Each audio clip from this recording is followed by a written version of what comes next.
Las luces fluorescentes de la sala de espera de urgencias del Hospital Santa Clara zumbaban con una intensidad clínica que hacía doler la cabeza, marcando exactamente la 01:15 AM en el reloj de pared.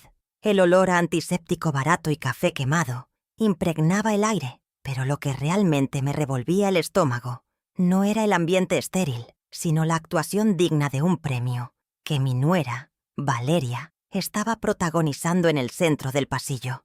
Ella caminaba de un lado a otro, haciendo sonar sus tacones contra el linóleo desgastado, fingiendo un llanto histérico que, curiosamente, no arruinaba su maquillaje perfecto ni enrojecía sus ojos. Yo permanecía inmóvil cerca de la entrada, abrazando con fuerza mi viejo bolso deportivo contra el pecho, observando cómo ella escaneaba el lugar, buscando mi presencia con la voracidad de un depredador que huele sangre fresca, sin saber que esta noche la presa había venido armada con paciencia y una trampa meticulosa.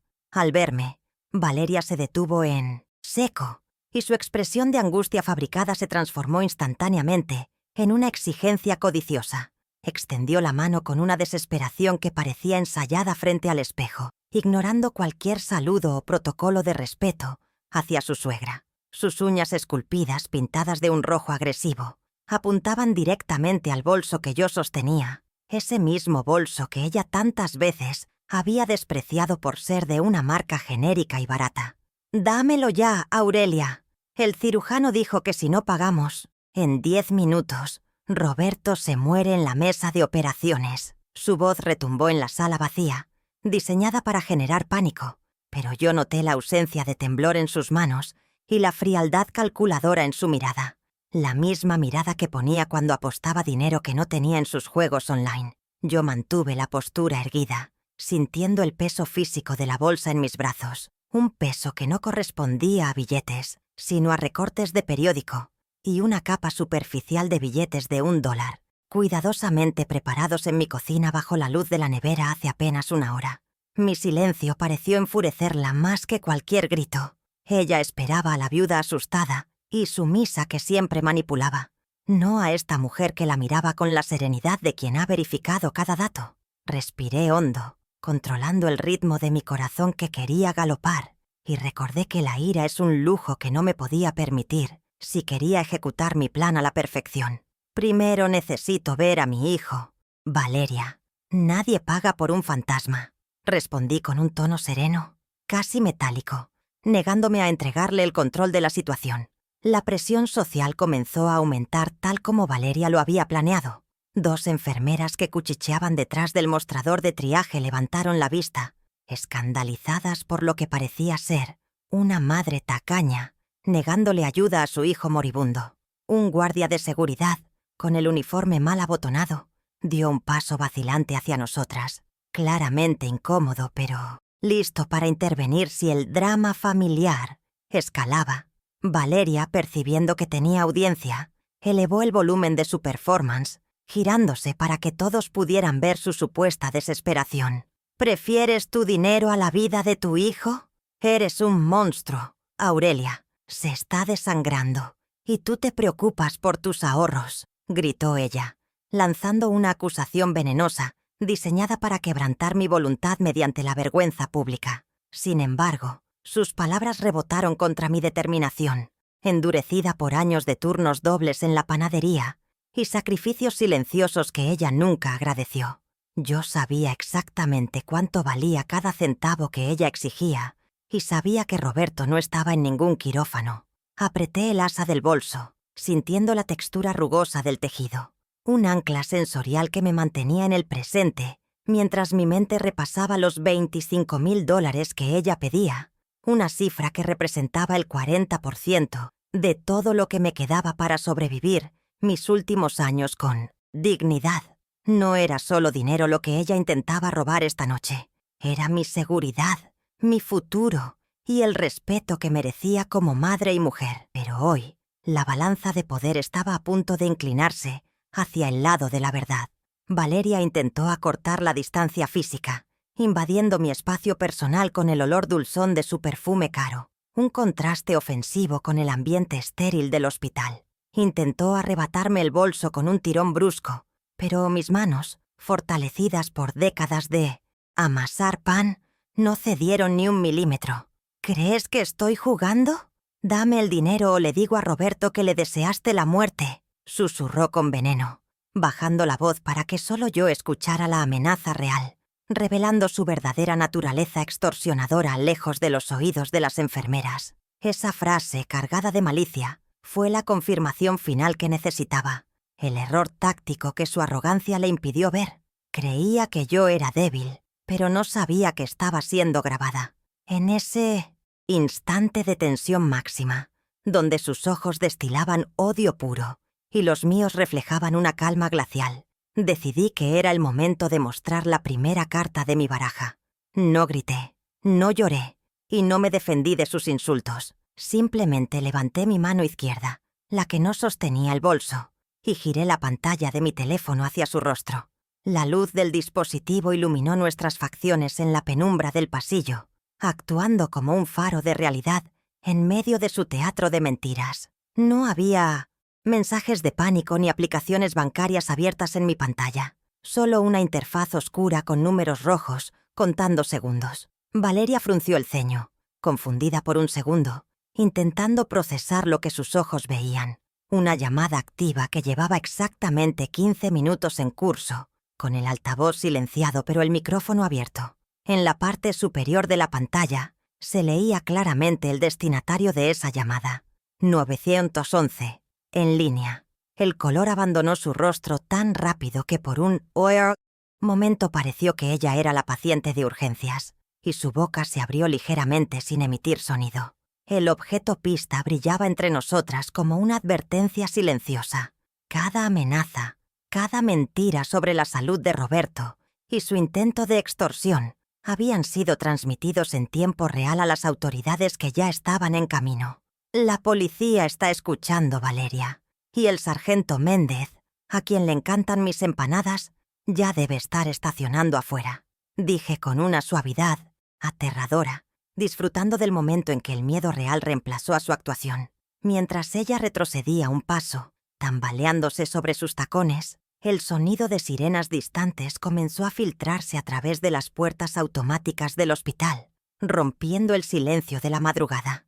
Pero antes de que las esposas se cerraran sobre sus muñecas, mi mente viajó 30 años atrás, al olor de la levadura y al calor de los hornos, recordando exactamente cómo habíamos llegado a este punto de quiebre y por qué esta vez no la salvaría. El eco de las sirenas que se acercaban al hospital se mezcló en mi mente con el zumbido constante de los hornos industriales de hace 30 años, transportándome de golpe a la época en que mis manos no sostenían grabadoras ni pruebas incriminatorias, sino bandejas de metal hirviendo a 200 grados. Recuerdo con una claridad dolorosa el año 1993, cuando la Panadería Aurelia no era más que un local húmedo de 40 metros cuadrados, donde yo pasaba 16 horas diarias de pie, amasando esperanzas y harina para que a Roberto nunca le faltara nada. El aire allí dentro era espeso, cargado de un olor a levadura fermentada y sudor agrio que se adhería a mi piel como una segunda capa, un perfume de sacrificio que llevé con orgullo durante décadas, convencida de que cada quemadura en mis antebrazos era una inversión directa en el futuro de ese niño, que ahora, siendo un hombre, permitía que su esposa me extorsionara. En aquellas noches interminables, mientras la ciudad dormía, mi pequeño Roberto, de apenas 5 años, descansaba sobre una cama improvisada, hecha con sacos de harina de 50 kilos, apilados en el rincón más alejado del calor. Lo miraba dormir entre tanda y tanda de pan, con su carita manchada de blanco y el pecho subiendo y bajando al ritmo de mi propia fatiga, y me prometía que él jamás tendría que trabajar como yo. Ahorraba cada centavo con una disciplina militar. Las monedas que sobraban de la compra de insumos iban a una lata de café oxidada, y cada billete de $10 se sentía como un ladrillo más en la fortaleza que estaba construyendo para protegerlo. No había vacaciones, no había ropa nueva, solo la certeza matemática de que si yo amasaba lo suficiente, él podría estudiar, ser alguien, y tal vez encontrar una mujer que lo amara, no una que viera a su madre como un obstáculo financiero. La contabilidad de aquellos años se grabó en mi memoria con más fuerza que cualquier archivo digital moderno. Recuerdo haber horneado aproximadamente 3.200 empanadas al mes solo para pagar su colegiatura privada, sacrificando mis rodillas y mi espalda en el proceso. Cada vez que Roberto traía una buena nota o una sonrisa, yo sentía que el dolor lumbar crónico y las venas varicosas que empezaban a marcar mis piernas valían la pena, porque eran el precio de su ascenso social. Nunca imaginé, mientras limpiaba la grasa de los mostradores a las 3 de la mañana, que ese mismo ascenso social lo llevaría a los brazos de alguien como Valeria, una mujer que nunca entendió que el dinero que ella gasta, tan a la ligera en bolsos de imitación y apuestas estúpidas, no sale de un cajero automático mágico, sino del desgaste literal de mi cuerpo y de mi vida. El segundo gran hito de esta traición financiera ocurrió hace apenas 5 años, el día que decidí vender la panadería, porque mis manos, ya deformadas por la artritis, no podían seguir el ritmo de la producción. Recuerdo estar sentada en la notaría, con el corazón encogido, firmando la escritura de venta por $150.000, una suma que representaba 40 años de madrugadas y privaciones, líquida y tangible en un cheque de gerencia sobre la mesa de caoba. Sentí una mezcla de alivio y terror al soltar el negocio que había sido mi identidad, pensando que al fin podría descansar y disfrutar de una vejez tranquila, tal vez viajar a esos lugares que solo conocía por los calendarios que los proveedores de harina me regalaban cada Navidad. Fue en ese preciso instante, con la tinta del contrato aún fresca, cuando Valeria mostró por primera vez la magnitud de su codicia y su falta de respeto por mi esfuerzo. No me felicitó por mi retiro, ni preguntó cómo me sentía. Sus ojos brillaron con una fiebre especulativa y, inclinándose sobre la mesa, sugirió con total descaro que invirtiéramos inmediatamente todo el capital en una plataforma de criptomonedas de la que había oído hablar en Internet. El dinero parado pierde valor, Aurelia. Hay que ser modernos. Eso de los plazos fijos es para gente antigua, me dijo con ese tono condescendiente que usa para disfrazar su ignorancia financiera. Yo abracé mi cheque contra el pecho, sintiendo el mismo instinto protector que tenía con Roberto, y le dije que no. Ese dinero era mi sangre convertida en papel, y no iba a evaporarse en una nube digital. Desde aquel rechazo, la dinámica cambió sutilmente. Pasé de ser la matriarca proveedora a ser la vieja tacaña y obstinada que no entendía cómo funcionaba el mundo moderno. Valeria comenzó una campaña de desgaste psicológico, repitiendo en cada cena familiar que yo estaba sentada sobre una mina de oro, mientras ellos luchaban por pagar las cuotas de un estilo de vida que no podían permitirse. Roberto, pasivo y moldeable, asentía en silencio, comiendo la comida que yo preparaba y evitando mi mirada, cómplice por omisión de esa narrativa que me pintaba como una carga egoísta. Pero yo mantenía mis límites firmes, sabiendo que esos $150.000 eran lo único que me separaba de la indigencia absoluta si las cosas salían mal, una precaución que Valeria interpretaba como falta de amor. La situación se degradó hasta llegar a un punto crítico hace 6 meses, un episodio que debió haber sido mi señal de alerta definitiva para cortar los lazos financieros para siempre. Valeria había acumulado una deuda de juego de $4.500 y los acreedores amenazaban con embargar el coche de Roberto, su herramienta de trabajo y símbolo de estatus. Me llamaron a medianoche, no con humildad, sino con una exigencia frenética, llorando lágrimas falsas sobre cómo esto destruiría la carrera de mi hijo. Fui al banco a la mañana siguiente, con el estómago revuelto, y retiré el efectivo, sintiendo que cada billete que contaba el cajero era un pedazo de mi dignidad que se arrancaba. Entregué el dinero en un sobre blanco, esperando al menos un gracias o una promesa de cambio. Pero la reacción de Valeria fue tan fría que me heló la sangre. Tomó el sobre, contó los billetes rápidamente frente a mí como si fuera una transacción comercial dudosa, y al confirmar que estaba completo, simplemente dijo: «Era lo mínimo que podías hacer. Al final tú vives gratis en la casa de atrás y no pagas alquiler». Esa frase se clavó en mi pecho más profundo que cualquier cuchillo. Después de haberles dado la entrada para esa casa, después de haber criado a mi hijo, después de todo, para ella yo era solo una inquilina morosa que debía pagar su derecho a existir en su periferia. A partir de ese día, Valeria intensificó su estrategia de aislamiento, convenciendo a Roberto de que yo ya no estaba capacitada para manejar las cuentas conjuntas ni entender los extractos bancarios modernos. La tecnología es difícil para ti, suegra. Deja que yo me encargue de la banca en línea. Tú solo relájate, decía mientras cambiaba las contraseñas y desviaba la correspondencia física para que yo no viera los movimientos. Me trató como a una niña senil, ocultándome los saldos y haciéndome creer que el dinero se gastaba en gastos hormiga y mantenimiento, cuando en realidad ella estaba drenando los recursos para financiar sus vicios. Yo fingí aceptar mi supuesta incompetencia tecnológica, asintiendo con la cabeza y pidiéndole ayuda para cosas simples en el celular, alimentando su arrogancia. Lo que ella nunca sospechó es que la misma mujer que aprendió a calibrar hornos industriales de gas sin manuales y a llevar la contabilidad de un negocio rentable con un lápiz y un cuaderno, no iba a dejarse vencer por una aplicación móvil. Mientras ella dormía hasta el mediodía, yo pasaba horas en la biblioteca pública, con mis gafas de lectura y una libreta, aprendiendo a usar la banca digital, a rastrear gastos y a entender la huella digital que ella dejaba en cada casino online. Mi tecnofobia fue el caballo de Troya perfecto. Me permitió observar en silencio cómo mis ahorros, que habían bajado de 150.000 a 62.000 en 5 años, eran devorados por su avaricia. Cada vez que ella me sonreía con condescendencia al explicarme cómo enviar un mensaje de texto, yo anotaba mentalmente otra fecha, otro monto y otra mentira, construyendo un archivo mental indestructible. Aprendí a usar el GPS, a grabar llamadas de voz sin que se notara en la pantalla y a interpretar los códigos de error de las transacciones fallidas que llegaban a mi correo, ese correo que ella creía que yo no sabía abrir.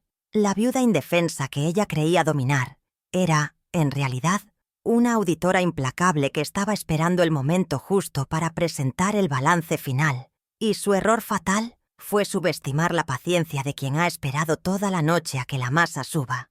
Ahora, de vuelta en el pasillo frío del hospital, con el peso de la bolsa falsa en mis manos y la mirada de Valeria clavada en mí, sentí que todos esos años de harina, sudor y humillaciones convergían en este único punto de colisión. Los 3.200 panes mensuales, la venta de mi legado, los $4.500 tirados a la basura de su vicio, todo eso alimentaba la firmeza de mi voz y la rectitud de mi espalda. Ya no era la madre sacrificada dispuesta a quemarse para calentar a otros, era la dueña de mi destino, y estaba a punto de demostrarle a mi nuera que el precio de subestimar a una mujer que ha construido su vida desde la nada es mucho más alto que $25.000. Es el precio de la libertad misma.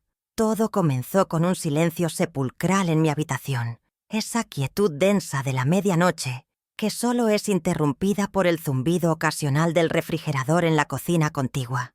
Yo estaba despierta, repasando mentalmente la lista de compras de la semana y ajustando los números para que la pensión rindiera, cuando la pantalla de mi celular se iluminó sobre la mesita de noche, proyectando un resplandor azul fantasmal en el techo.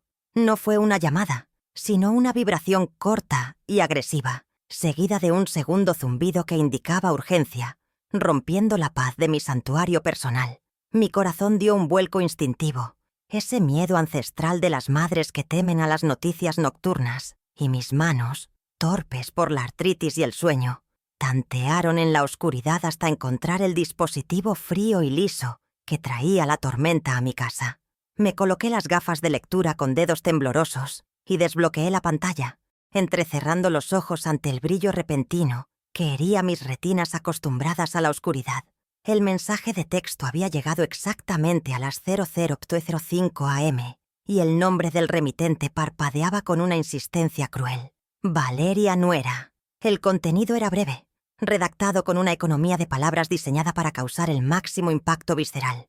Roberto accidente grave, Hospital Santa Clara. Trae 25.000 efectivo ya. No tarjetas. Leí las palabras 1, 2, 3 veces, sintiendo cómo el aire se escapaba de mis pulmones, visualizando a mi hijo ensangrentado en una camilla, con la vida escapándosele por segundos, mientras yo leía un mensaje de texto en la seguridad de mi cama. El pánico inicial fue una ola de agua helada que me paralizó las extremidades, dejándome sentada al borde del colchón con la respiración entrecortada y un nudo en la garganta que me impedía tragar. Por un momento, fui solo una madre aterrorizada, dispuesta a correr descalza por la calle para salvar a su cría, dispuesta a vaciar cuentas y vender el alma. Pero entonces, una pequeña voz en la parte posterior de mi cerebro, esa voz forjada en años de contabilidad y desconfianza, susurró una pregunta incómoda.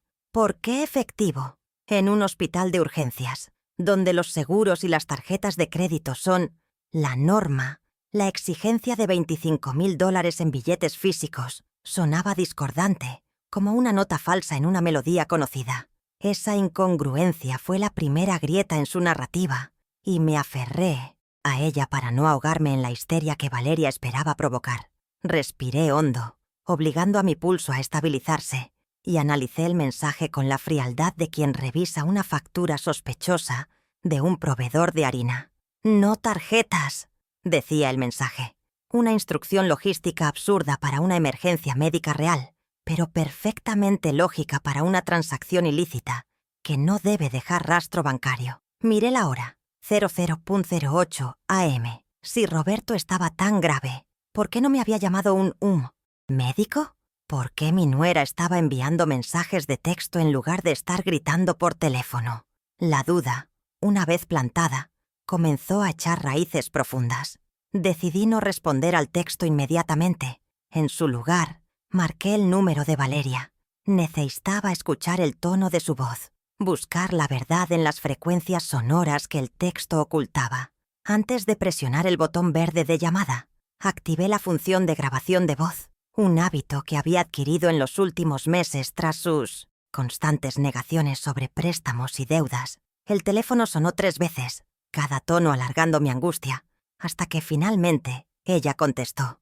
No hubo un hola ni un saludo, solo una voz acelerada. ¿Ya vienes? No tenemos tiempo, Aurelia. Trae el dinero o no lo operan. Su voz sonaba aguda, urgente, pero extrañamente carente de las lágrimas y el ahogo que acompañan al llanto verdadero.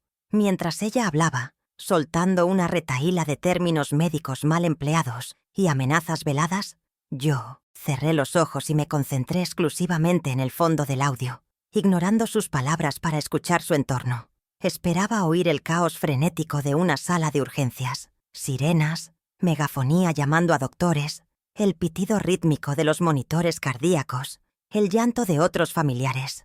En su lugar, a través del auricular, capté un sonido sordo y constante, similar al murmullo de una conversación lejana, y, lo que fue más revelador, un ritmo de bajo muy suave, casi imperceptible, como música electrónica amortiguada por una puerta cerrada.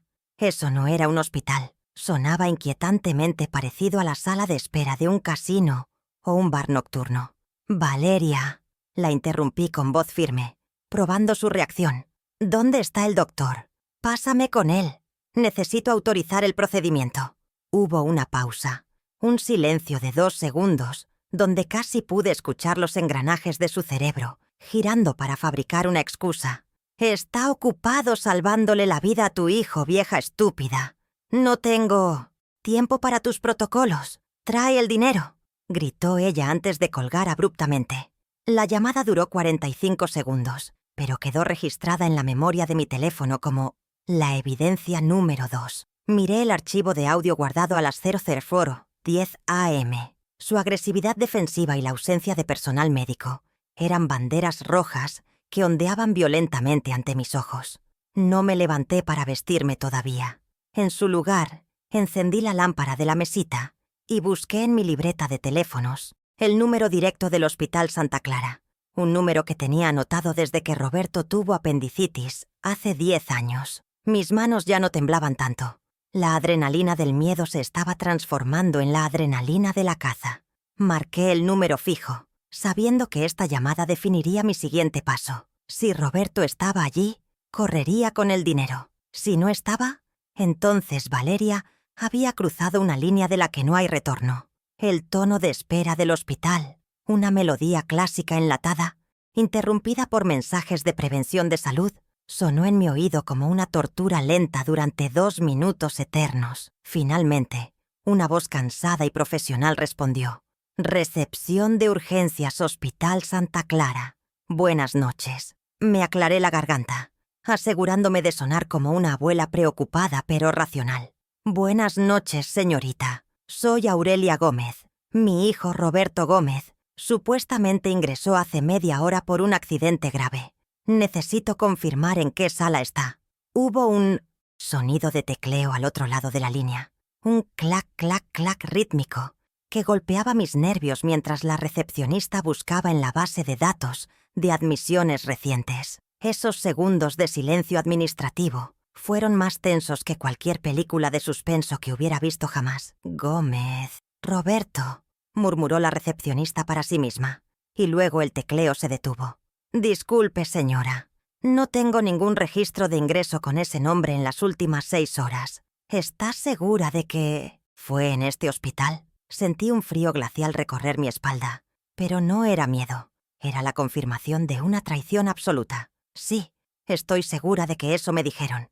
¿Podría verificar por apellido de la esposa? Ruiz, Valeria Ruiz. El tecleo se reanudó brevemente, y luego se detuvo de nuevo con una finalidad aplastante. No, señora. No hay nadie con esos datos, ni en triaje ni en quirófano. Quizás se equivocaron de hospital. Gracias, señorita. Muy amable, respondí mecánicamente, y colgué. Miré el reloj. 00:45 AM. Evidencia número 3. El registro de admisión inexistente. La mentira estaba expuesta en su forma más cruda. No había accidente, no había sangre, no había cirujano esperando un pago. Solo había una nuera codiciosa intentando extorsionar los ahorros de una anciana usando el terror psicológico más bajo posible. La indignación comenzó a hervir en mi estómago, caliente y corrosiva, reemplazando cualquier vestigio de preocupación maternal.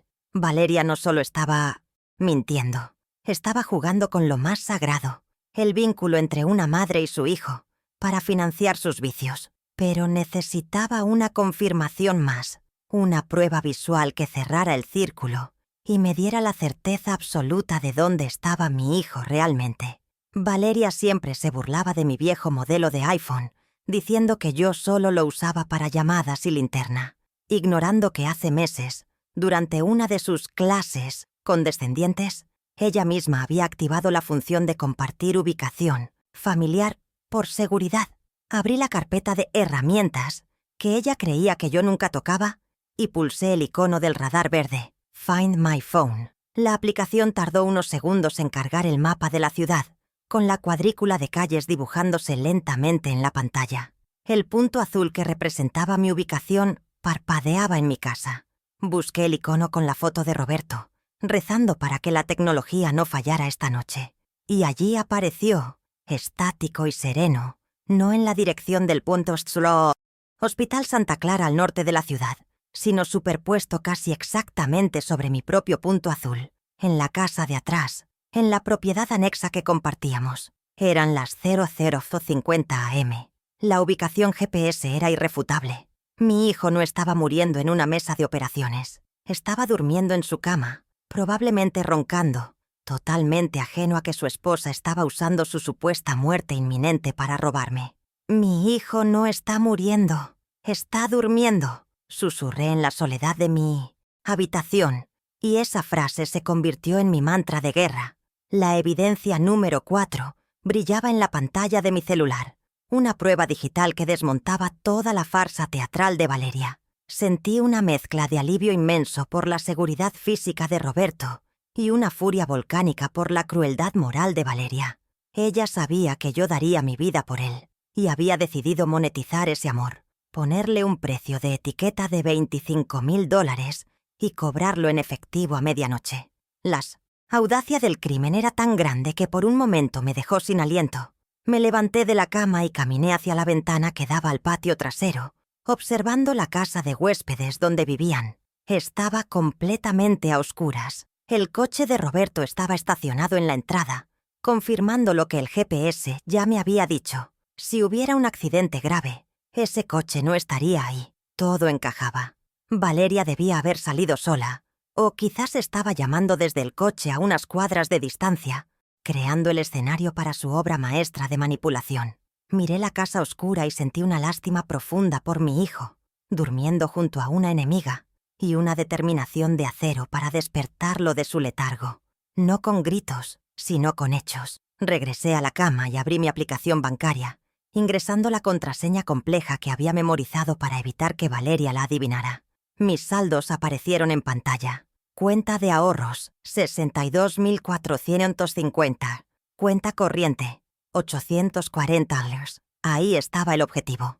$25.000 era una cifra específica, no aleatoria. Recordé vagamente haber visto papeles sobre una deuda de ese monto aproximado sobre la mesa de la cocina de ellos hace una semana. Papeles que Valeria escondió rápidamente cuando entré. No era una cirugía. Era una deuda de juego o una inversión fallida que había vencido hoy. Ella estaba tratando de usar mi dinero para limpiar su desastre antes de que Roberto se enterara. La hora en el teléfono marcaba las 00:55 am. Tenía poco tiempo.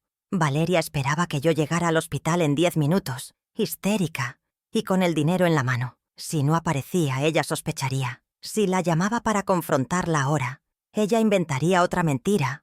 O, peor aún, despertaría a Roberto y lo manipularía antes de que yo pudiera mostrarle la verdad.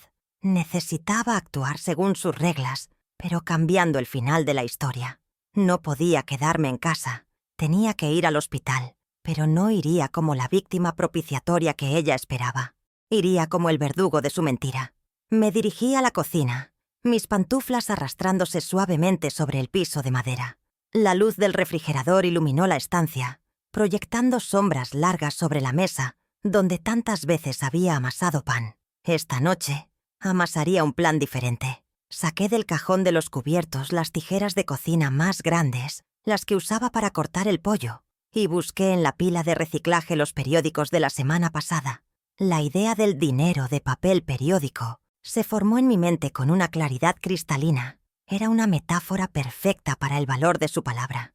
Mientras cortaba las primeras tiras de papel, dándoles el tamaño exacto de un billete de $100, mi mente repasaba las pruebas acumuladas. El mensaje de texto sospechoso, el audio con música de fondo, el registro hospitalario vacío y la ubicación GPS delatadora. 4 clavos para el ataúd de su credibilidad. Pero necesitaba un aliado. Alguien que pudiera convertir estas pruebas privadas en una consecuencia pública y legal. No bastaba con desenmascararla. Tenía que detenerla. Recordé al sargento Méndez, un cliente habitual de la panadería que siempre se detenía a charlar sobre su familia y la seguridad del barrio mientras comía una empanada de carne. Tenía su tarjeta personal pegada en el corcho de la cocina, junto a los números de emergencias y del fontanero. Él me había dicho una vez: «Doña Aurelia, si alguna vez necesita algo que no sea pan, llámeme». Miré la tarjeta, amarillenta por el tiempo, y luego miré el montón de papel periódico que crecía sobre la mesa. Eran las 01:00 am. Era hora de hacer la llamada que cambiaría la dinámica de poder para siempre. Con las tijeras en una mano y el teléfono en la otra, sentí una extraña calma descender sobre mí. Ya no era la anciana vulnerable a la que le robaban las vueltas del mercado. Era una estratega preparando su contraataque. Valeria quería una escena dramática en el hospital. Quería una madre desesperada y un cheque en blanco. Bueno, yo le daría la escena dramática, le daría la madre presente, pero el cheque tendría fondos de justicia, no de dinero. Terminé de cortar el último fajo de billetes, lo coloqué dentro de la bolsa deportiva vieja, junto con una capa superficial de billetes de $1, reales para el efecto visual, y marqué el número del sargento. «Hola, sargento, perdone la hora», susurré al teléfono, «pero tengo un crimen en progreso y necesito su ayuda para hornear una sorpresa». La trampa estaba lista, los ingredientes medidos y el tiempo de cocción calculado. Salí de la casa hacia la noche fresca, con el bolso, cebo, bajo el brazo y el corazón blindado. Valeria me había invitado a un juego de póker mentiroso, sin saber que yo tenía todas las cartas marcadas y que el croupier venía conmigo en una patrulla. El viaje hacia el Hospital Santa Clara no fue un trayecto de angustia, sino el desfile silencioso de una victoria anticipada, con el teléfono pegado a la oreja y el corazón latiendo un ritmo de guerra. Esperé a que el sargento Méndez contestara su línea personal, rogando internamente que su turno de guardia hubiera coincidido con mi insomnio, o que su lealtad hacia una vieja panadera fuera más fuerte que su sueño. Al tercer tono, una voz ronca y alerta respondió con un «diga» seco, propio de quien está acostumbrado a recibir malas noticias a deshoras. No perdí tiempo en disculpas sociales, fui directa al grano, explicándole con precisión quirúrgica la situación, el mensaje de texto, la ubicación GPS de Roberto durmiendo en casa y la exigencia de los $25,000 en efectivo, bajo amenaza de muerte médica. Necesitaba que él entendiera que esto no era una disputa doméstica trivial, sino un crimen financiero en tiempo real, orquestado con una frialdad que me helaba los huesos. Méndez escuchó en silencio, absorbiendo los datos con la eficiencia de un profesional, y cuando hablé de la ubicación del GPS, soltó un bufido de incredulidad que validó mi indignación. «Doña Aurelia, escúcheme bien», dijo, su tono cambiando de somnoliento a autoritario. «Lo que usted describe tiene todos los elementos de una tentativa de extorsión, pero para que la acusación se sostenga ante un juez, necesitamos que ella consuma el acto. No basta con el mensaje, tiene que haber un intercambio físico o una reiteración verbal de la amenaza frente a testigos o grabación». Sus palabras fueron el cimiento sobre el cual edifiqué mi estrategia. No podía simplemente no ir. Tenía que presentarme y dejar que Valeria cavara su propia tumba legal. «Vamos a armar un operativo rápido, pero necesito que mantenga la cabeza fría», continuó Méndez, delineando los pasos con una claridad militar que me dio seguridad. «Yo estoy cerca del Santa Clara. Puedo llegar en 10 minutos de civil. Usted entre, hágala hablar, que repita la amenaza y, lo más importante, que reciba el dinero. En el momento en que ella tome esa bolsa, el delito se flagra. Pero, Aurelia, no la confronte antes de tiempo. Déjela creer que ha ganado hasta el último segundo. Acordamos una señal visual. Yo me tocaría el hombro derecho cuando la confesión estuviera grabada y el dinero entregado». Colgué el teléfono sintiendo que ya no estaba sola. Tenía la fuerza de la ley respaldando mi plan de madre ofendida. Regresé mi atención a la mesa de la cocina, donde los periódicos viejos esperaban ser transformados en la munición de mi engaño. Tomé las tijeras de cortar pollo, sintiendo su peso metálico en mi mano, y comencé a cortar tiras de papel con una precisión obsesiva, imitando las dimensiones exactas de los billetes de $100 que tantas veces había contado en la caja de la panadería. El sonido de las tijeras rasgando el papel, cris-cras, era el único ruido en la casa silenciosa, un ritmo hipnótico que me ayudaba a canalizar mi furia hacia una tarea productiva.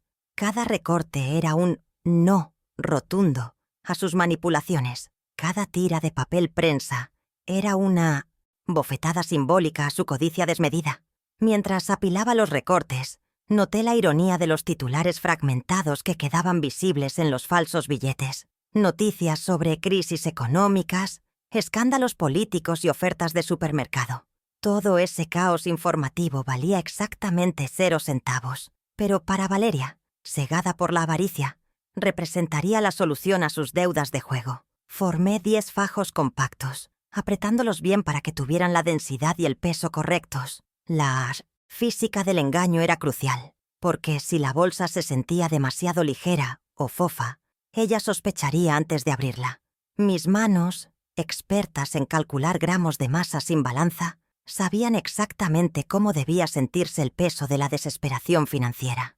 Para el toque final de verosimilitud, saqué mi monedero y extraje 20 billetes de $1, los únicos reales que invertiría en esta operación teatral. Coloqué cuidadosamente un billete real en la parte superior e inferior de cada fajo de periódico. asegurándolos con ligas elásticas gruesas que había guardado en el cajón de los trastos. A simple vista, bajo la luz tenue de un hospital o con la prisa de la adrenalina, los paquetes parecían ladrillos sólidos de dinero en efectivo.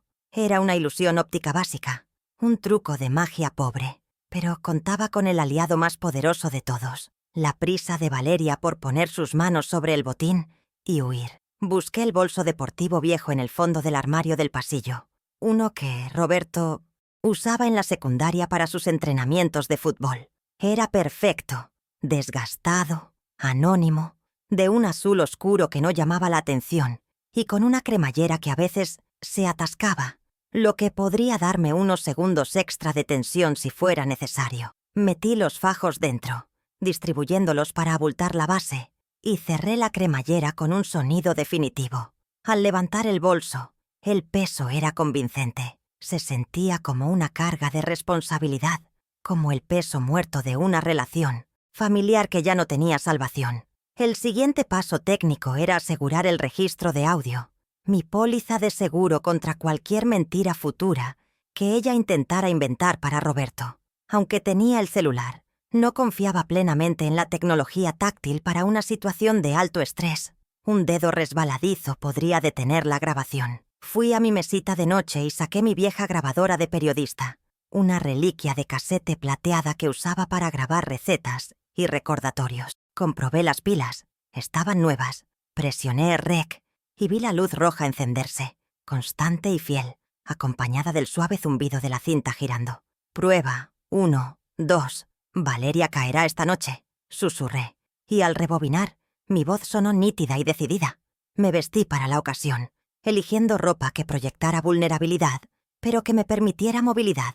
No me puse el vestido de domingo, sino unos pantalones cómodos, una blusa sencilla y una chaqueta de punto gris con bolsillos profundos, donde la grabadora encajaba perfectamente, invisible desde el exterior.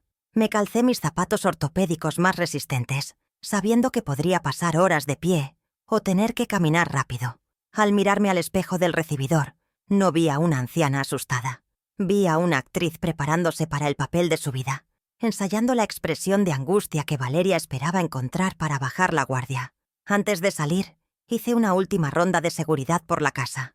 Verifiqué que la puerta trasera estuviera cerrada y eché un vistazo final hacia la ventana de la casa de huéspedes.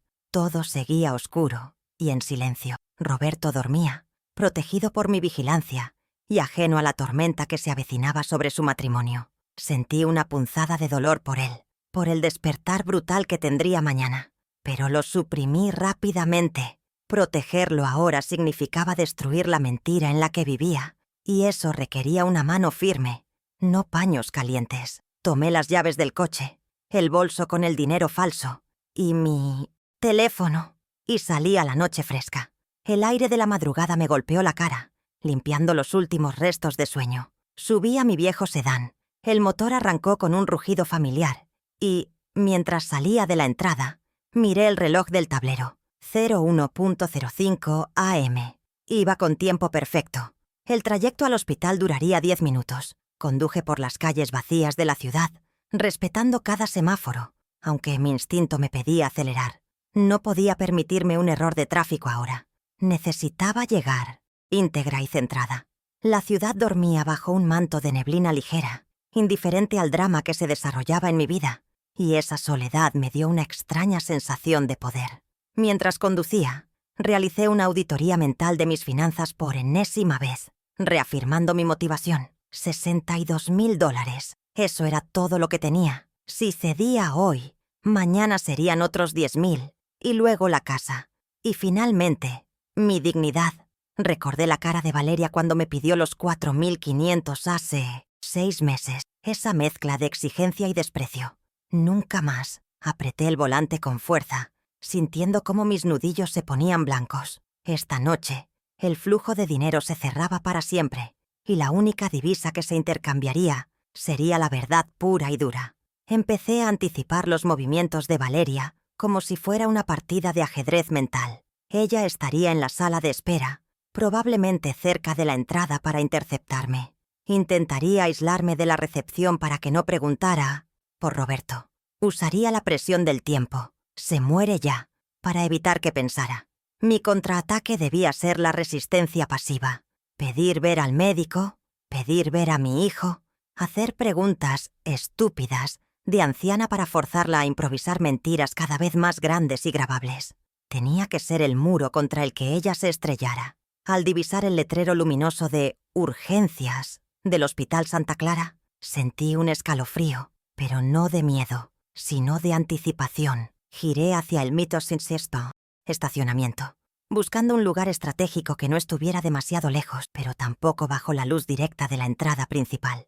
Necesitaba un momento para componerme antes de entrar al escenario. El estacionamiento estaba semivacío, ocupado solo por algunas ambulancias y coches de personal. Apagué el motor y me quedé un momento en el silencio de la cabina, respirando el olor a tapicería vieja y lavanda que siempre llevaba mi coche. Escaneé el perímetro con ojos de águila buscando la señal de Méndez. En la esquina opuesta, bajo la sombra de un árbol grande, vi un sedán oscuro con las luces apagadas, pero con una silueta en el asiento del conductor. El teléfono vibró en mi bolsillo con un mensaje corto. «Estoy en posición. Entre tranquila. La veo por las cámaras de seguridad del lobby también». Méndez había cumplido. Saber que tenía ojos aliados observando cada movimiento me dio el coraje final que necesitaba para abrir la puerta del coche y enfrentar a la bestia.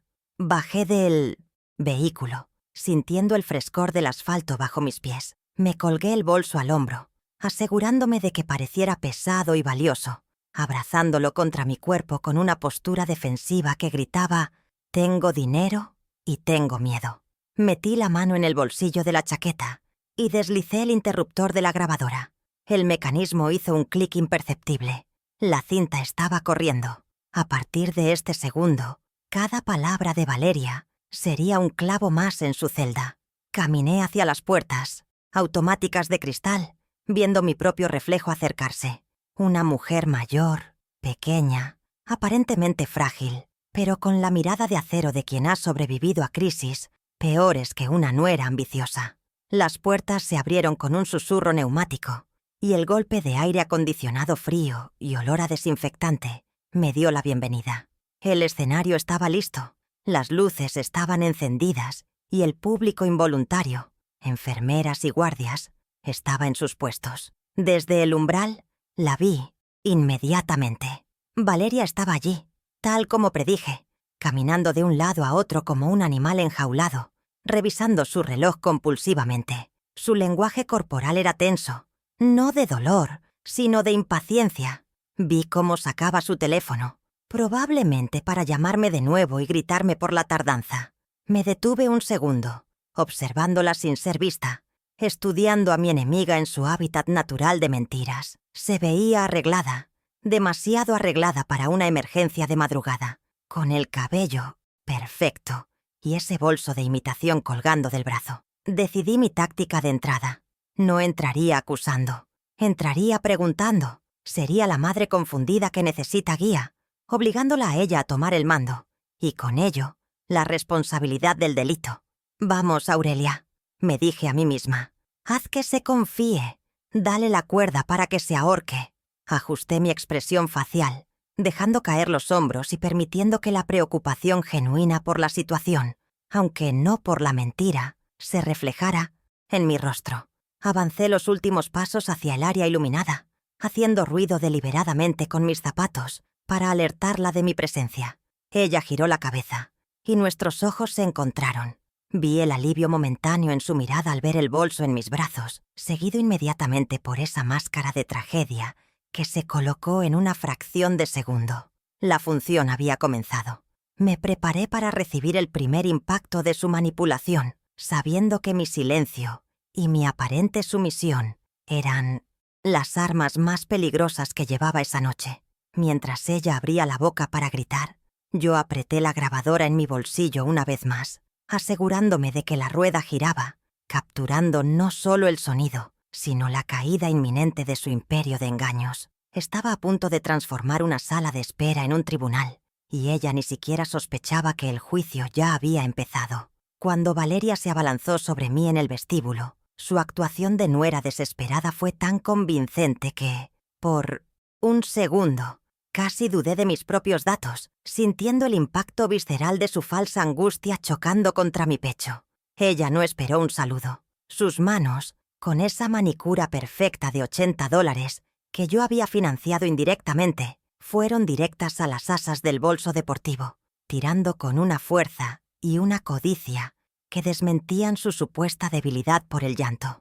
Yo me planté en el suelo, mis zapatos ortopédicos agarrándose al linóleo encerado como raíces de un árbol viejo, y resistí el tirón inicial con una firmeza que la sorprendió. Sentí la tensión muscular en sus brazos y vi cómo sus ojos se abrían con una mezcla de furia y desconcierto. Ella esperaba arrebatar el botín de una anciana temblorosa, no forcejear con una mujer que había cargado sacos de harina de 50 kilos durante la mitad de su vida. Ese primer rechazo físico fue mi primera pequeña victoria. Le negué la satisfacción de la obediencia inmediata, rompiendo el guión de sumisión que ella había escrito para mí. «Suéltalo, Aurelia. Cada segundo que pierdes es sangre que Roberto pierde», siseó ella, acercando su rostro al mío para que el guardia de seguridad, que bostezaba a 10 metros de distancia, no escuchara el veneno real detrás de sus gritos teatrales. El olor de su perfume, una mezcla empalagosa de vainilla y ambición, me revolvió el estómago, pero mantuve la compostura, abrazando el bolso contra mi abdomen como si fuera un escudo medieval. Mi corazón latía desbocado, no por miedo a ella, sino por la adrenalina de saber que la grabadora en mi bolsillo estaba capturando cada sílaba de su extorsión. «¿Dónde está el doctor, Valeria?», pregunté con una voz que intenté mantener calmada, pero lo suficientemente alta para ser escuchada por cualquiera cerca. «No te daré $25,000 en un pasillo.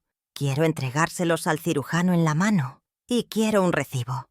Mi exigencia de burocracia en medio de su emergencia fue un golpe táctico. La obligué a improvisar, a luchar contra la lógica con más emoción barata.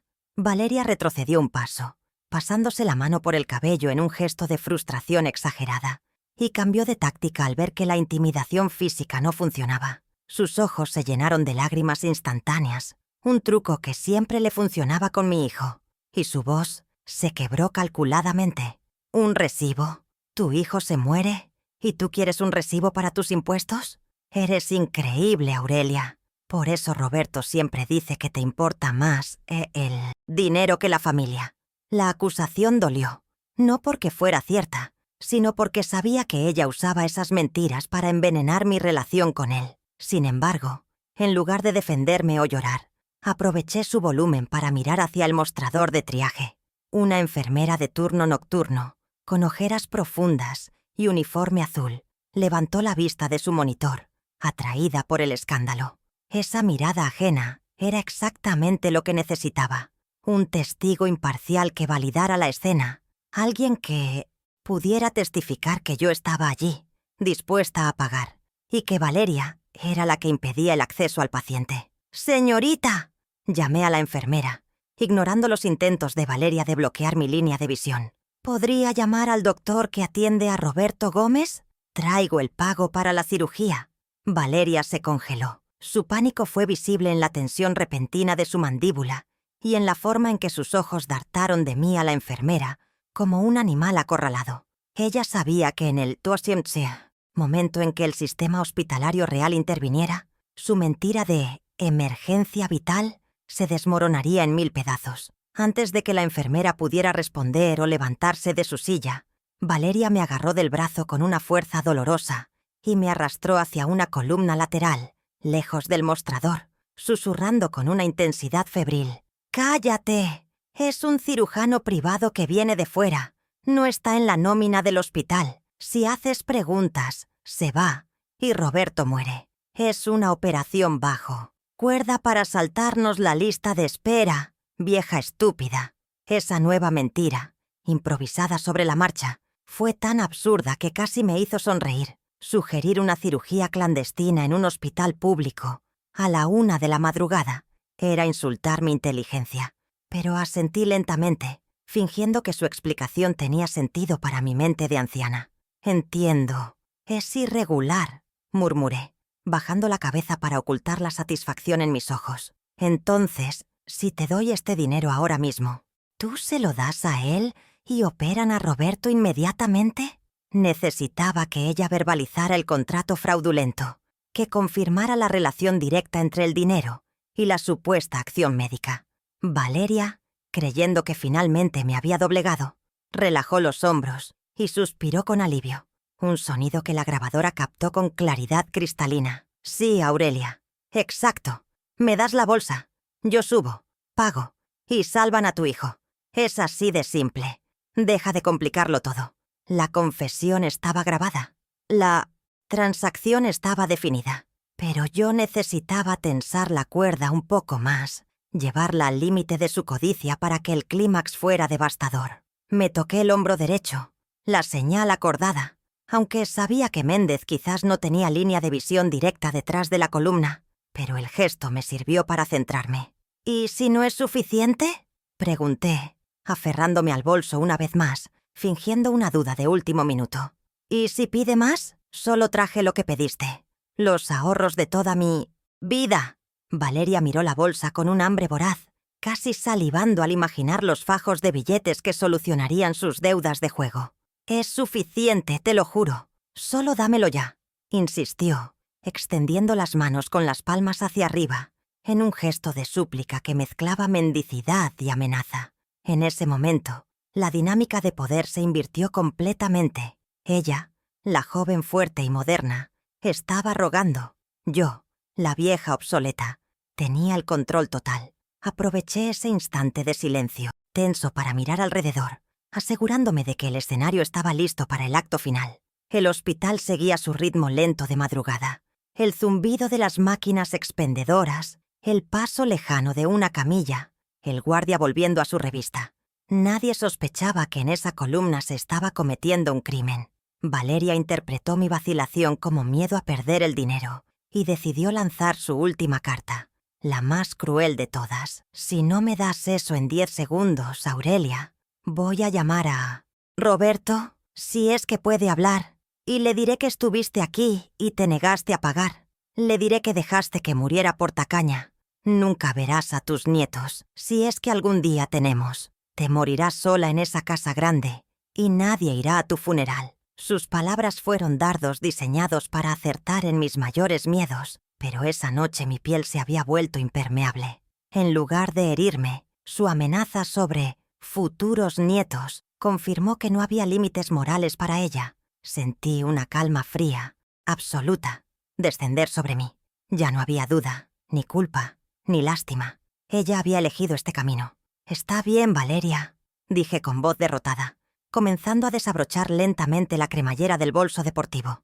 El sonido del cierre metálico, zip, pareció amplificarse en el silencio del pasillo, actuando como un canto de sirena para su avaricia. Ella se inclinó hacia adelante, hipnotizada por la promesa de salvación financiera que creía ver en la apertura del bolso, ignorando completamente que estaba a punto de meter la mano en una trampa para osos. Metí la mano en la bolsa y toqué los fajos de papel periódico cubiertos con billetes de $1. La textura era rugosa, seca. Saqué un fajo ligeramente, solo lo suficiente para que ella viera el verde del billete superior y el grosor del paquete. Los ojos de Valeria brillaron con el reflejo del dinero. Una chispa de triunfo malicioso iluminó su rostro cansado. «Al fin entras en razón», susurró, extendiendo la mano para arrebatarme el paquete. Pero yo no se lo di todavía. Lo sostuve en el aire, a medio camino entre nosotras, creando un puente de tensión que ella tendría que cruzar físicamente. «¿Me prometes que esto salvará a Roberto?», pregunté por última vez, ofreciéndole una última oportunidad, por minúscula que fuera, de retractarse. «Sí, maldita sea, dámelo», gritó ella, perdiendo la paciencia y lanzando su mano hacia adelante para agarrar el fajo. Sus dedos tocaron el dinero falso, al mismo tiempo que los míos lo soltaban. El intercambio físico se había consumado. La extorsión estaba completa. En el momento en que el peso del dinero pasó de mis manos a las suyas, sentí una ligereza espiritual inmensa, como si me hubiera quitado de encima 30 años de carga. Ella tenía la prueba del delito en sus manos. Yo tenía la verdad. Entonces, toma todo, dije, y dejé caer el bolso entero a sus pies con un golpe sordo y pesado. Valeria se agachó con una rapidez indigna, casi cayendo de rodillas, y abrió la bolsa completamente, ansiosa por verificar su botín.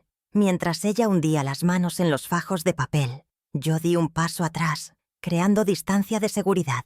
Pude ver el momento exacto en que su cerebro procesó la textura incorrecta, el momento en que sus dedos notaron que debajo del primer billete no había más lino y algodón, sino papel prensa barato. Su espalda se puso rígida. El triunfo en su rostro se congeló, dando paso a una confusión lenta y horrorizada.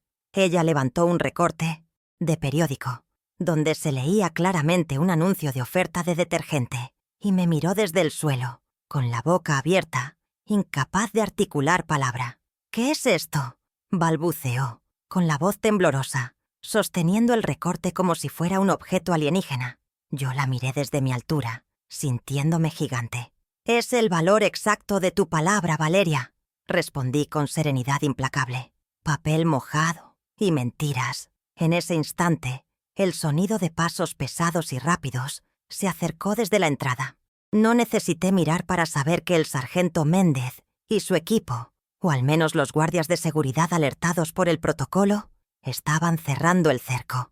El tiempo de la negociación había terminado. El tiempo de las consecuencias acababa de comenzar. Valeria intentó ponerse de pie, aferrándose al bolso como si aún pudiera contener alguna solución mágica. Pero el pánico la hizo torpe. «¿Estás loca? ¿Dónde está mi dinero?», chilló, su voz escalando hacia la histeria real, atrayendo finalmente la atención completa de toda la sala de espera. Las enfermeras se pusieron de pie. El guardia se acercó con la mano en el cinturón. Yo me mantuve inmóvil, una estatua de justicia en medio del caos que ella misma había invocado. Levanté mi teléfono, mostrándole una vez más la pantalla, pero esta vez no con el 911, sino con la grabación de voz detenida y guardada. «Tu dinero no existe, igual que la enfermedad de Roberto, pero la policía que viene detrás de ti es muy real. La atmósfera en el Fee of the pasillo cambió drásticamente. El aire se cargó de electricidad estática. Valeria miró hacia la puerta, luego hacia mí, y por primera vez vi el terror puro de quien sabe que no hay salida. Había perdido el control de la narrativa, había perdido la superioridad moral, y en cuestión de segundos perdería su libertad. Yo respiré hondo, sintiendo el olor a antiséptico, que ahora me parecía extrañamente limpio, como el aroma de un nuevo comienzo. La trampa se había cerrado con un chasquido perfecto, y la pequeña victoria de hacerla confesar se había transformado en la llave maestra que abriría su celda. El reverso estaba completo. Ahora solo faltaba el golpe final.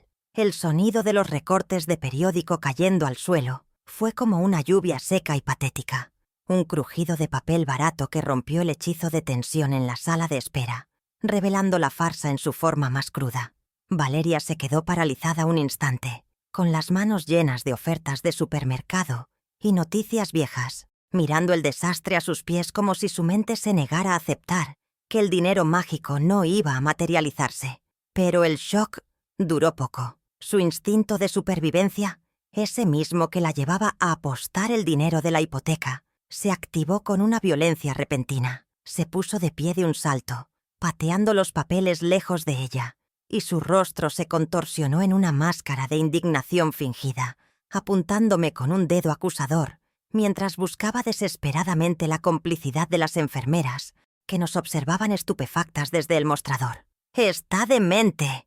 Mi suegra ha perdido la cabeza por la edad», gritó Valeria, su voz rebotando contra las paredes asépticas, intentando reescribir la realidad en tiempo real ante la audiencia improvisada. «Me trajo basura. Mi marido se muere, y ella me trae basura para burlarse de mí. Llamen a seguridad. Es una anciana senil y peligrosa». Su actuación fue tan intensa, tan cargada de convicción venenosa, que por un segundo vi duda en los ojos de una de las enfermeras más jóvenes, quien dio un paso vacilante hacia nosotras. Valeria intentó aprovechar esa brecha, avanzando hacia mí con la intención de intimidarme físicamente o quizás arrebatarme el teléfono. Pero yo no retrocedí ni un milímetro. Me mantuve firme, anclada en mi verdad, sabiendo que el guión de esta obra ya no le pertenecía a ella. Fue entonces cuando el paciente, que había estado dormitando en la silla de plástico contigua, un hombre robusto con una gorra de béisbol, calada hasta los ojos y una chaqueta desgastada, se levantó con una agilidad que desmentía su supuesta enfermedad. No era un enfermo esperando turno, era la ley esperando su señal.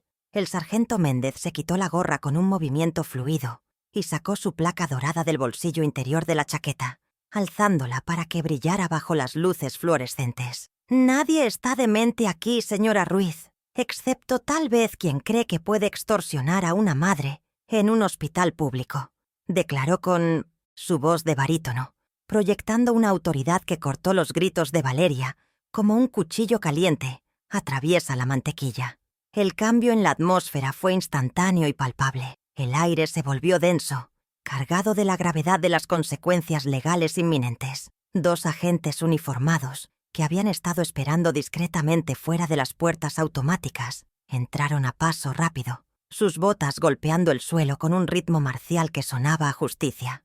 Valeria se giró hacia ellos y vi cómo el color drenaba de su rostro, dejando una palidez cerosa detrás del maquillaje excesivo. Sus manos, que segundos antes exigían dinero con arrogancia, empezaron a temblar incontrolablemente a sus costados. La trampa física se había cerrado, pero yo aún necesitaba cerrar la trampa moral frente a todos los presentes, para que no quedara ni una sombra de duda sobre quién era la víctima y quién el verdugo.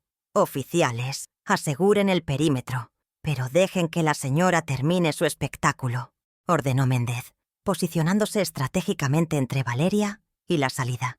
Luego se volvió hacia mí y asintió levemente. Era mi turno de presentar las pruebas, no ante un juez en un tribunal lejano, sino ante el tribunal de la opinión pública allí mismo. Saqué mi grabadora de bolsillo con lentitud deliberada, sabiendo que cada segundo de silencio aumentaba la tensión. «¿Dices que estoy senil, Valeria? ¿Dices que Roberto se muere?», pregunté con voz clara. Presioné el botón de play y subí el volumen al máximo. La voz de Valeria, chillona y cruel, llenó el silencio del hospital. «El cirujano dijo que si no pagamos en 10 minutos, Roberto se muere. No hay doctor, vieja estúpida. Dame el dinero».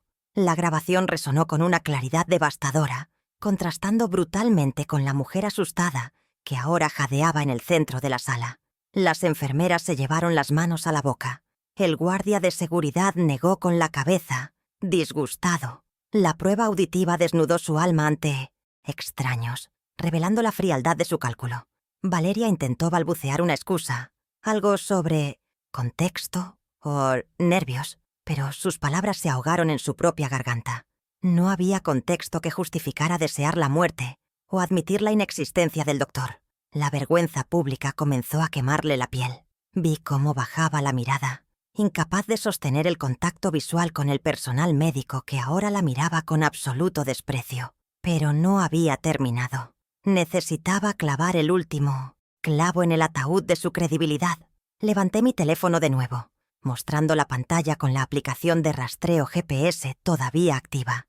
«Y para los que tengan dudas sobre la ubicación de mi hijo», anuncié, girando el teléfono hacia las enfermeras y luego hacia Valeria. «Aquí está la prueba satelital. Roberto Gómez está en su cama, en mi propiedad, durmiendo plácidamente a 10 kilómetros de aquí». El punto azul en el mapa era un faro de verdad irrefutable.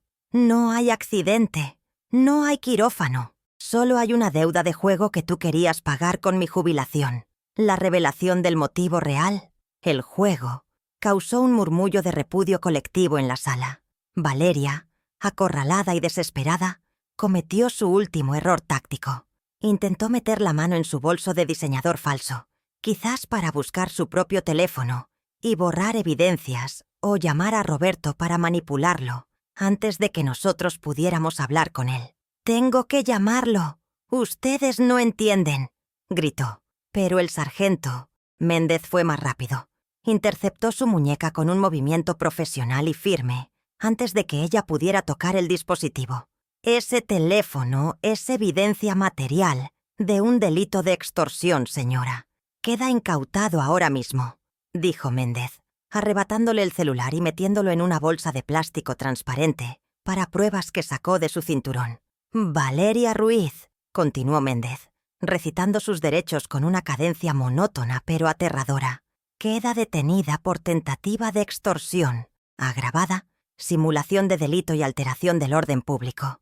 Tiene derecho a guardar silencio, y le sugiero encarecidamente que empiece a usarlo, porque todo lo que ha dicho está grabado. Mientras hablaba, uno de los oficiales uniformados procedió a girarla. El sonido metálico de las esposas, cerrándose alrededor de sus muñecas, clic, clac, fue el sonido más satisfactorio que había escuchado en años. No era venganza, era el sonido del equilibrio restableciéndose en el universo. Valeria soltó un sollozo ahogado cuando sintió el frío del acero en su piel, y sus hombros se hundieron, derrotados. La arrogancia, el estatus, la superioridad que siempre exhibía, todo se evaporó, dejándola como una figura pequeña y patética esposada frente a un mostrador de urgencias. Las consecuencias comenzaban a apilarse en tríadas devastadoras frente a sus ojos. Primero, la pérdida inmediata de su libertad física. Ya no controlaba a dónde iba ni qué hacía. Segundo, la pérdida de sus activos, su teléfono y el dinero que esperaba obtener habían desaparecido, reemplazados por una ficha policial. Y tercero, y más doloroso, la destrucción total de su fachada social. Me acerqué a ella, quedando a 1 metro de distancia, lo suficientemente cerca para que me oyera sin gritar, pero fuera de su alcance físico. La miré a los ojos, esos ojos que tantas veces me habían mirado con condescendencia, y vi miedo puro. ¿Valió la pena, Valeria? Le pregunté con una suavidad que cortaba más que los gritos. ¿Valieron la pena los $25.000 imaginarios? Porque el precio real que acabas de pagar es mucho más alto. Ella levantó la vista, con el rímel corrido manchando sus mejillas. Aurelia, por favor. Roberto. No se lo digas a Roberto así. Lo vas a matar del disgusto, suplicó, intentando usar a mi hijo como escudo humano una última vez. Negué con la cabeza lentamente, sintiendo una lástima lejana, como la que se siente por un personaje de una tragedia que no pudo evitar su destino. Roberto no se va a morir por la verdad, Valeria. Se va a liberar. Esta noche no solo salvé mis ahorros, salvé a mi hijo de una vida de mentiras contigo. Mi declaración fue una sentencia final sobre su matrimonio. Ella lo sabía. En el momento en que Roberto viera el video de esta detención y escuchara el audio, no habría manipulación que pudiera salvarla. Había perdido su casa, su coche y su esposo en una sola jugada maestra de avaricia. El sargento Méndez me hizo una seña a mí y a los oficiales. Llévensela a la patrulla. Doña Aurelia, necesito que venga a la comisaría para firmar la denuncia formal y entregar la grabadora. Asentí, sintiéndome repentinamente agotada, pero increíblemente lúcida. Mientras los oficiales empujaban suavemente a Valeria hacia la salida, ella giró la cabeza hacia atrás, mirándome con una mezcla de odio y súplica. «Soy la madre de tus futuros nietos», gritó, aferrándose a su última carta de manipulación emocional. «No, Valeria», respondí con voz firme, para que todos lo oyeran. «Eres la lección que mis futuros nietos aprenderán para no cometer los mismos errores». La frase resonó en el pasillo mientras las puertas automáticas se abrían para dejarla salir, escoltada por la policía, hacia la noche oscura donde las luces azules de la patrulla giraban, iluminando su desgracia. La platea de enfermeras y pacientes curiosos observó en silencio la procesión de la vergüenza, un desfile que ella misma había convocado. Me quedé sola en el centro de la sala de espera por un momento, rodeada de los recortes de periódico esparcidos por el suelo. Miré hacia abajo, viendo los titulares rotos y las ofertas de detergente mezcladas con los billetes de $1 reales que había usado de cebo. Esa basura era todo lo que quedaba de su plan maestro. Me agaché con dificultad, no para recogerlos, sino para recuperar mi bolso deportivo vacío. Al levantarlo se sintió ligero, libre de la carga del chantaje. Una de las enfermeras, la que había dudado al principio, se acercó tímidamente. «Señora, Lo siento. No sabíamos. Ella parecía tan convincente. Le sonreí con cansancio, pero con amabilidad. Los depredadores siempre parecen convincentes, hija. Por eso se disfrazan de corderos. Pero esta noche, el lobo duerme en la jaula. La enfermera asintió, devolviéndome una mirada de respeto profundo, reconociendo la fuerza oculta detrás de mis canas y mi chaqueta de punto. El sargento Méndez regresó brevemente a la entrada. «Doña Aurelia, el coche. Patrulla la espera. La llevaremos a usted y luego pasaremos a despertar a su hijo. Es mejor que se entere por nosotros». La mención de despertar a Roberto me trajo de vuelta a la realidad dolorosa que me esperaba. La victoria legal estaba ganada, pero la batalla emocional de reconstruir a mi familia apenas comenzaba. Sin embargo, al mirar hacia la calle, sentí que podía enfrentar cualquier cosa. Caminé hacia la salida, dejando atrás el hospital frío y los papeles en el suelo como vestigios de una vida pasada de sumisión. Mis pasos resonaban firmes. No miré atrás. La operación había sido un éxito total. El tumor maligno de la extorsión había sido extirpado. Y aunque la cicatriz dolería, el paciente, mi familia y mi patrimonio, sobreviviría. Al salir al aire fresco de la madrugada, las luces giratorias de la policía pintaban las fachadas de los edificios de azul y rojo. Vi a Valeria en el asiento trasero de la patrulla, con la cabeza baja, derrotada. Saqué mi teléfono una última vez y marqué el número de Roberto. No para hablar con él, sino para dejarle un mensaje de voz, el primero, de su nueva vida. «Hijo, despierta. Mamá va para allá. Tenemos que hablar de cuánto cuesta realmente la libertad». Cerré el teléfono, subí al coche del sargento y dejé que la justicia me llevara a casa. El sonido estridente del taladro eléctrico perforando la madera de la puerta principal a las 03:30 de la madrugada fue la primera nota musical de mi nueva vida. Una sinfonía de seguridad que reemplazó al silencio temeroso de los últimos años. No esperé al amanecer para llamar al cerrajero de urgencias. Pagar la tarifa nocturna de $150 me pareció una inversión ridículamente barata comparada con el precio de mi tranquilidad mental. Mientras el técnico, un hombre de pocas palabras y manos hábiles, desmontaba el viejo cilindro que Valeria tenía copiado, yo observaba desde el pasillo con una taza de té en las manos, sintiendo cómo cada viruta de metal que caía al suelo cortaba un lazo más con el pasado de abusos. La casa de huéspedes, donde Roberto aún dormía ajeno al huracán que había arrasado su matrimonio, se veía tranquila a través de la ventana, pero esa calma era engañosa.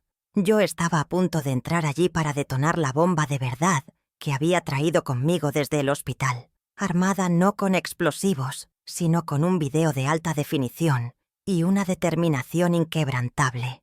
Roberto apareció en el umbral de su puerta 10 minutos después, despertado por el ruido del cerrajero y las luces del coche patrulla que acababa de irse, con el rostro hinchado por el sueño y esa expresión de confusión infantil que siempre me había ablandado el corazón.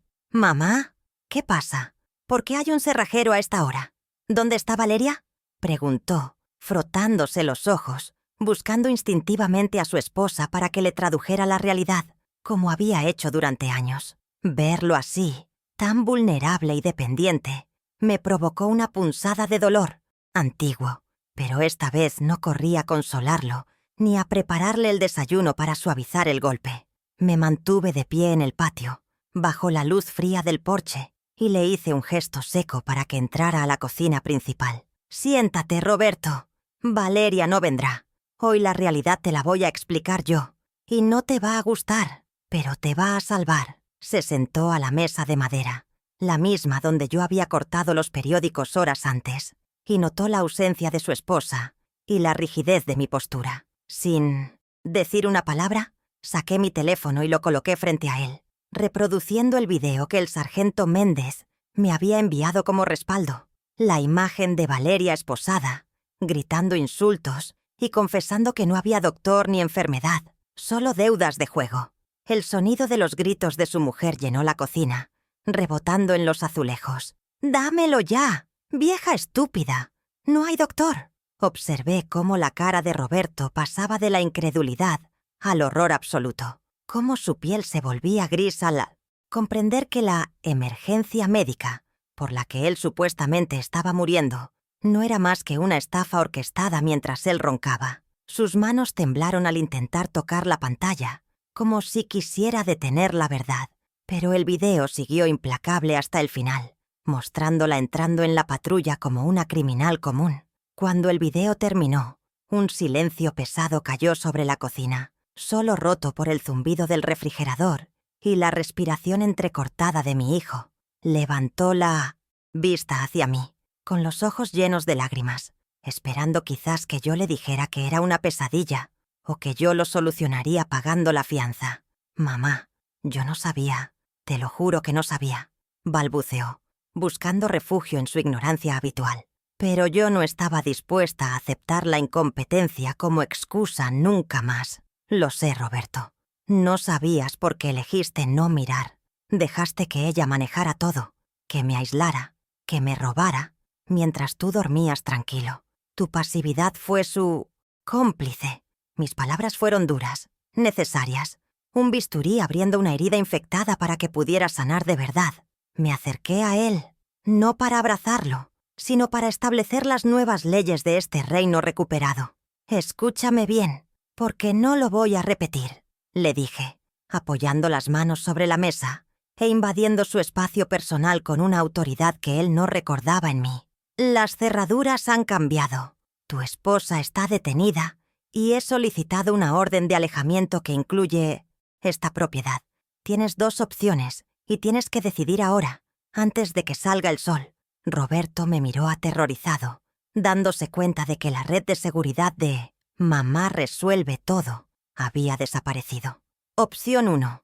Te buscas un abogado de oficio, te divorcias, buscas un trabajo real de 40 horas semanales y empiezas a devolverme cada centavo que ella gastó, viviendo aquí bajo mis reglas estrictas. Opción 2. Te vas a la comisaría a hacerle compañía a ella y te buscas la vida en la calle. El hotel de mamá se cerró para los parásitos. La transformación en su rostro fue dolorosa de ver. El niño mimado murió en ese instante, dejando paso a un hombre asustado que debía enfrentarse al mundo por primera vez a los 38 años. Me quedo y trabajo». «Lo siento, mamá. Perdóname», susurró, bajando la cabeza, avergonzado hasta la médula. No hubo abrazos de reconciliación inmediata, ni lágrimas de telenovela, solo un asentimiento pragmático de mi parte. «Bien, mañana a las 08:00 am empezamos a empacar las cosas de ella. Todo se va. No quiero ni un rastro de su perfume en mi casa».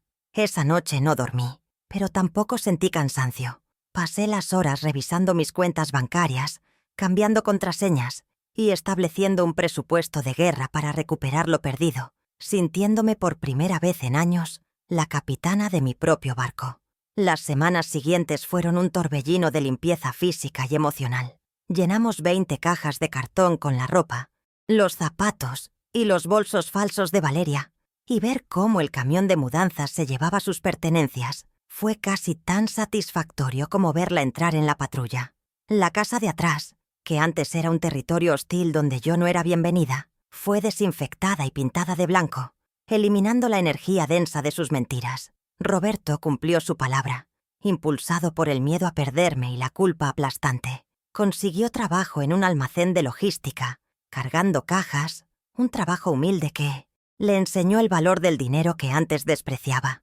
Lo veía llegar cansado, con las manos sucias, y por primera vez sentí orgullo real, no por sus títulos vacíos, sino por su esfuerzo honesto. El proceso legal avanzó con la lentitud burocrática habitual, pero con resultados firmes. Valeria, ante la evidencia abrumadora de la grabación y los testigos, aceptó un acuerdo de culpabilidad para reducir su sentencia, admitiendo el intento de extorsión y fraude. La orden de restricción permanente fue firmada por un juez que, al escuchar el audio en la audiencia preliminar, me miró con una mezcla de lástima y admiración. No fui a visitarla a la cárcel, ni respondí a las cartas manipuladoras que intentó enviarme al principio. Para mí, ella había dejado de existir el momento en que tiré ese bolso al suelo. Era solo un número de expediente en un archivador. una lección costosa que ya habíamos pagado y de la que no necesitábamos recibo, con la casa en orden y mi hijo encarrilado en la senda de la realidad. Dirigí mi atención hacia la última promesa rota que quedaba pendiente, la mía. Durante 40 años había pospuesto mis deseos bajo la excusa del sacrificio materno, guardando recortes de revistas de lugares a los que soñaba ir algún día. Ese día indefinido se convirtió en una fecha concreta en el calendario, 15 de octubre. Fui a la agencia de viajes, no online, sino presencial, y compré un billete de primera clase a Italia, con parte de los ahorros que salvé de las garras de Valeria. No sentí culpa al ver disminuir el saldo bancario. Sentí que estaba comprando vida. La escena en el aeropuerto internacional fue el verdadero epílogo de mi historia. Estaba sentada en la sala VIP de la Terminal 4, rodeada de ejecutivos y viajeros frecuentes, con una copa de vino blanco helado en una mano y mi pasaporte nuevo en la otra. No llevaba el bolso deportivo viejo ni ropa de trabajo.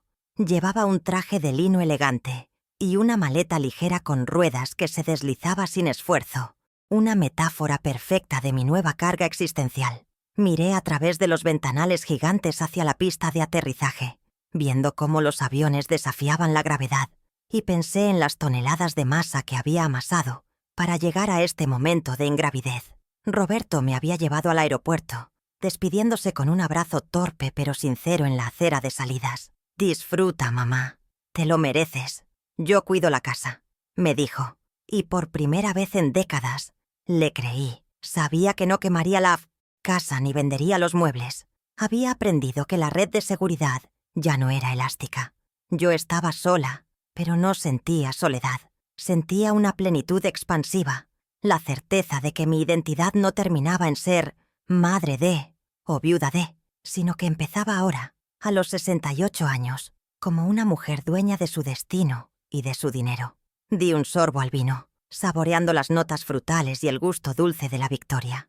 A mi alrededor, la gente corría, miraba relojes, se estresaba por conexiones perdidas. Yo permanecía inmóvil, serena, observando el caos con la distancia de quien ha sobrevivido a una guerra nuclear doméstica y ha salido caminando de los escombros sin un rasguño en el alma. La megafonía anunció el embarque de mi vuelo, el ACT610 con destino a Roma. Me puse de pie, alisé mi chaqueta y caminé hacia la puerta de embarque con la cabeza alta, sabiendo que nunca más nadie me haría sentir pequeña o insuficiente. Antes de cruzar el túnel hacia el avión, saqué mi teléfono para apagarlo. Vi una última notificación de la aplicación del banco. Un depósito automático de la nómina de Roberto, pequeño pero simbólico, entrando en la cuenta conjunta para pagar los gastos de la casa. Sonreí. El sistema funcionaba. Guardé el dispositivo en mi bolso de mano, cerrando digitalmente el capítulo más oscuro de mi vida, para abrir uno luminoso sobre el Atlántico.